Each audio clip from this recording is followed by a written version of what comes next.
కాంగ్రెస్ ప్రభుత్వంపై ఫైర్ అయ్యారు మాజీ మంత్రి BRS working president KTR. Revanth Reddy ప్రభుత్వం రైతు భరోసా సాయాన్ని 15,000 అని చెప్పి 12,000 ప్రకటించడంతో మండిపడ్డారు. కాంగ్రెస్ పార్టీ తెలంగాణ రైతాంగాన్ని మోసం చేసిందని కేటీఆర్ ఫైర్ అయ్యారు. ఓట్ల కోసం తప్పుడు హామీలు ఇచ్చిన కాంగ్రెస్ ను రైతులు ఎన్నటికీ క్షమించరని అన్నారు. హైదరాబాద్ లో మీడియా సమావేశంలో మాట్లాడిన కేటీఆర్ మాజీ ముఖ్యమంత్రి కేసీఆర్ ను రైతు బంధువుగా అభివర్ణిస్తూ ప్రస్తుత సీఎం రేవంత్ రెడ్డిని రాబందుగా చరిత్రలో మిగిలిపోతారని వ్యాఖ్యానించారు.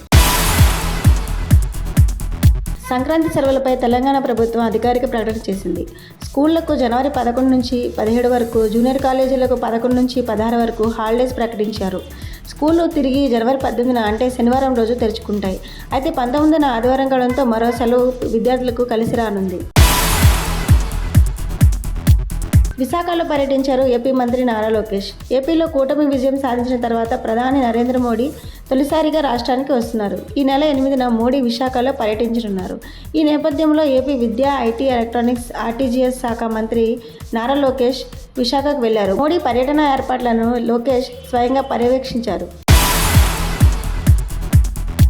ప్రధాని నరేంద్ర మోడీ ఢిల్లీ, గజియాబాద్, మేరట్ నమో భారత్ కారిడార్ను ప్రారంభించారు. ఉత్తరప్రదేశ్లోని సాహిబాబాద్, ఢిల్లీలోని న్యూ అశోక్ నగర్ మధ్య నమో భారత్ ఆర్టీఎస్ కారిడార్లో 13 కిలోమీటర్ల అదనపు సెక్షన్ను ప్రారంభించారు. అనంతరం ఆయన విద్యార్థులతో కలిసి సాహిబాబాద్ నుంచి న్యూ అశోక్ నగర్ వరకు ప్రయాణించారు. ఈ మార్గంలో కొత్తగా ప్రారంభించిన రైలు 13 కిలోమీటర్ల విభాగంలో 6 కిలోమీటర్ల మేర భూగర్భంలో నడవనున్నట్లు అధికారులు పేర్కొన్నారు. నమో భారత్ రైళ్లు భూగర్భ విభాగంలో నడపడం ఇదే తొలిసారని తెలిపారు. తిరుమల శ్రీవారిని దర్శించుకున్నారు తెలంగాణ ఎమ్మెల్సీ సత్యవతి రాథోడ్. తెలంగాణ ప్రజాప్రతినిధుల లేఖలు 20వ తేదీ నుంచి టీటీడీ స్వీకరించనున్నారు. ఆ దేవదేవుడు ఒక ప్రాంతానికి పరిమితం కాదన్నారు. అందరివాడు శ్రీ వెంకటేశ్వరుడు అన్నారు సత్యవతి రాథోడ్. తెలంగాణ సీఎం ప్రజలకు ఇచ్చిన హామీలను వెనక్కి తీసుకోవడం దారుణమన్నారు. ఇచ్చిన హామీలు నెరవేర్చేలా ఆ సీఎంకు మంచి బుద్ధి ప్రసాదించాలని కోరుకున్నానన్నారు. తెలంగాణను నెంబర్ 1 రాష్ట్రంగా తీర్చిదిద్దే ప్రయత్నం చేసిన కేసీఆర్ ఆయురారోగ్యాలతో ఉండాలని శ్రీవారిని కోరుకున్నానన్నారు.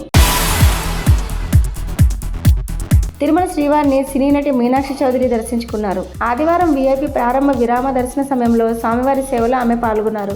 టీటీడీ అధికారులు స్వాగతం పలికి దర్శన ఏర్పాట్లు చేశారు. అనంతరం వీరికి రంగనాయకుల మండపంలో పండితులు ఆశీర్వచనం చేసి స్వామివారి తీర్థప్రసాదాలను అందజేశారు. వేములవాడలో లోక కళ్యాణార్థమే సహస్ర మాన్య సూక్త సహిత అభిషేక పూజలు చేశారు.